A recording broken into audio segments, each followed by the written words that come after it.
Shalom, selamat pagi. Perkenalkan, nama saya Eka Maria Natalia dari Prodi PGSD Fakultas Ilmu Pendidikan dengan NIM 2504041140123. Di sini saya akan menceritakan kembali rantai cerita dengan judul Lintas Musibah dan Harapan Kronik Warga Desa yang Tersisih.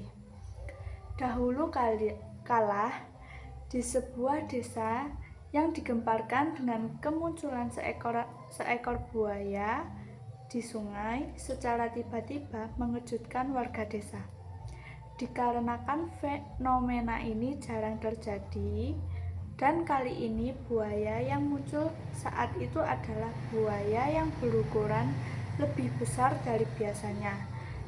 Saat ini warga setempat menjadi lebih waspada kepada anak-anak mereka yang sering bermain di pinggiran sungai.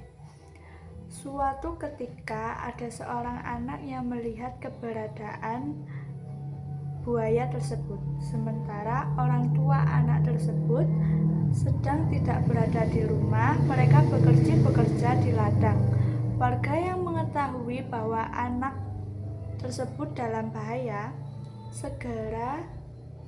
dengan segera mereka mencoba menolong anak tersebut dengan menangkap buaya itu. Namun mereka terhalang oleh keterbatasan peralatan yang memadai. Warga akhirnya menghubungi dinas pemadam kebakaran untuk meminta bantuan dan pertolongan dalam mengevakuasi anak dan menangkap buaya itu. Sedangkan para warga segera memanggil orang tua anak itu agar cepat kembali dan memastikan kondisi buah hati mereka.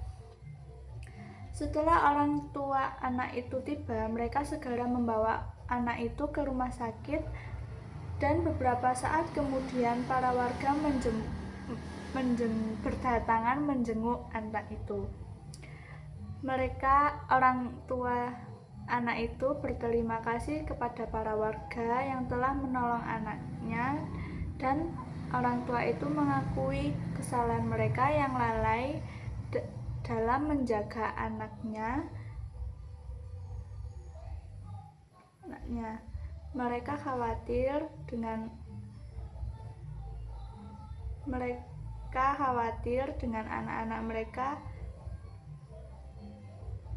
mereka, tetapi para warga masih merasa khawatir setelah kejadian tersebut, karena kekhawatirannya terhadap seekor buaya, ternyata terdapat buaya yang lainnya yang masih ada di sungai itu. Mereka khawatir anak-anak mereka akan menjadi korban selanjutnya.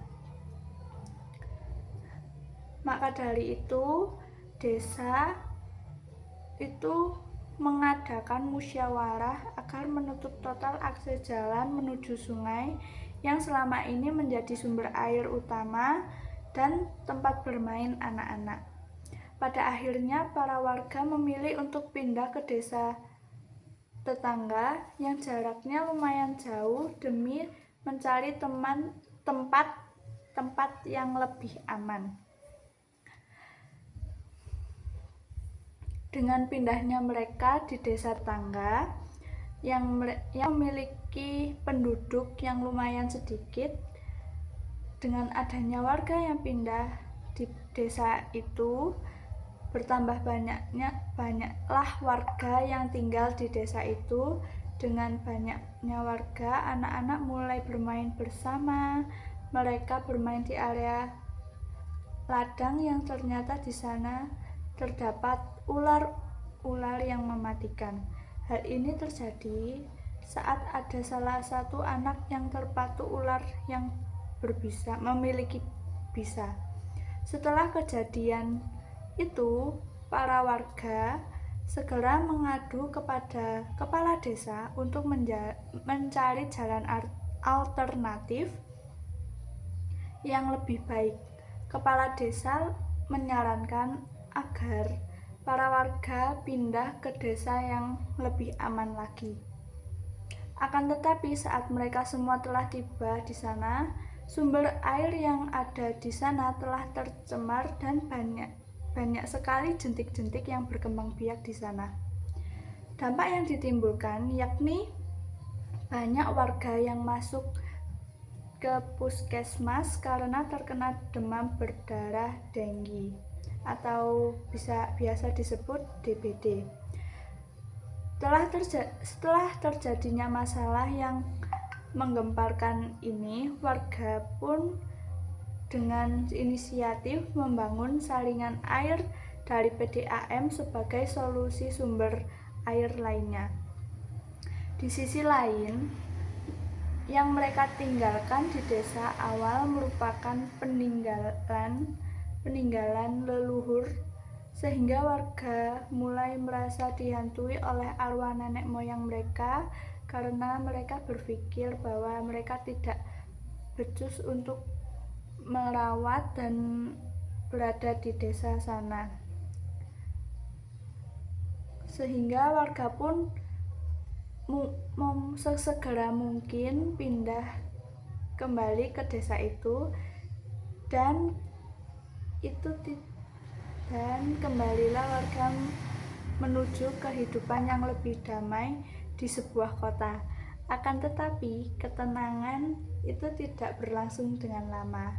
Tak lama kemudian muncullah sebuah wabah, yaitu virus COVID-19 atau COVID-19. Dengan kemunculan virus ini, pemerintah segera mengimbau semua warga untuk tetap berada di rumah dan menghindari aktivitas yang berada di luar rumah. Penyebaran virus ini sangat tidak memandang usia, bisa dari anak-anak sampai dewasa dan orang tua. Jika tidak melakukan kehidupan lebih baik lagi dengan penyebaran virus ini, banyak pekerja yang terkena PHK, lapangan pekerjaan yang sulit ditemukan, dan tingkat pengangguran yang tinggi. Pemerintah berupaya mengatasi krisis ekonomi ini dengan mendorong kemunculan pekerjaan dari online, yang membuka lapangan pekerjaan yang bisa dikerjakan dari rumah, sehingga perlahan-lahan perekonomian masyarakat membaik. Hal ini ditandai dengan pembangunan sekolah rakyat yang memungkinkan anak-anak untuk menuntut ilmu dengan baik, serta lowongan pekerjaan yang semakin meluas sehingga angka pengangguran tersebut menurun. Di wilayah pesisir dapat dilihat sektor perekonomian yang lebih maju daripada kota dan juga terbukanya banyak lapangan pekerjaan, mulai dari pengolahan kerang menjadi aneka macam aksesoris dari kerang yang dihiasi yang dengan sangat menarik. Akan tetapi beberapa bencana alam mulai terjadi kembali. Bencana alam yang tak terduga seperti tsunami, letusan gunung secara bersamaan dengan adanya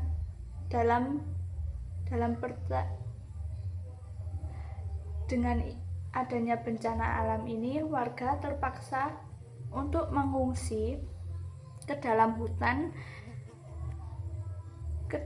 hutan dan menghadapi kesulitan dalam bertahan hidup.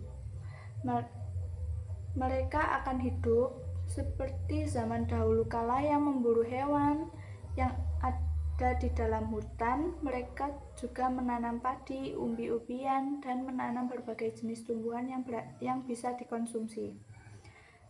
Karena mereka merasa kurang nyaman tinggal di dalam hutan tersebut, mereka memilih untuk kembali ke desa awal mereka, dan setelah itu mereka ubah menjadi kebun binatang, dan mereka pun membuka peluang pekerjaan baru dan penghasilan yang lumayan untuk mereka. Tak lama kemudian terjadilah peperangan besar yang merenggut banyak nyawa. Setelahnya terjadi peperangan itu, banyak warga yang mati di sana, dan warga pun memutuskan untuk pindah ke desa tetangga agar mereka lebih aman. Akan tetapi, tak lama kemudian di desa tersebut dihuni oleh urban legend yang sangat mengganggu kenyamanan warga setempat. Urban legend itu yang bernama Ali dan Raffi. Mereka sering membuat onar, mengganggu ketentraman warga, dan puncak keputusan membuat warga merencanakan dan membuat perangkap mematikan dengan bertujuan untuk memusnahkan para pembuat onar tersebut, atau urban legend itu musnah dari desa mereka. Ternyata usut punya usut, mereka telah disuruh oleh seseorang yang bernama Aliski untuk membuat onar di pedesaan lainnya juga. Sekian dari cerita saya. Maaf jikalau ada salah kata dan kurang sambung menyambung, karena ini yang saya dapatkan saat kemarin. Terima kasih.